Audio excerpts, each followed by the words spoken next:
జ్యోతిష్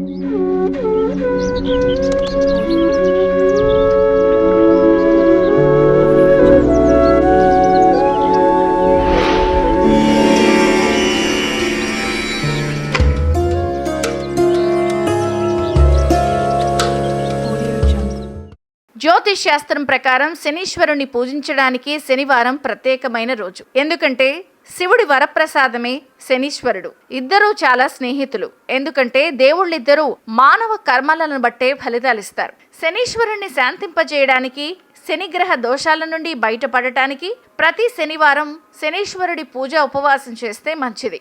శనీశ్వరుణ్ణి ప్రసన్నం చేసుకోవడానికి శనివారం పవిత్రమైన రోజు. శనీశ్వరుడితో పాటు మహాదేవుణ్ణి పూజిస్తే ఇంకా మంచిది. శనీశ్వరుడికి సంబంధించిన వివిధ సమస్యలు తగ్గాలంటే మహాదేవుడి అనుగ్రహం కూడా ముఖ్యం. శనీశ్వరుడికి పూజ అనువైన సమయం సూర్యాస్త సమయం. సూర్యుడు ఆకాశంలో ఉన్నప్పుడు శనీశ్వరుణ్ణి పూజించద్దు. అందుకే తెల్లవారుజామున కానీ సూర్యాస్త సమయం తర్వాత కానీ శనీశ్వరుణ్ణి పూజించాలి.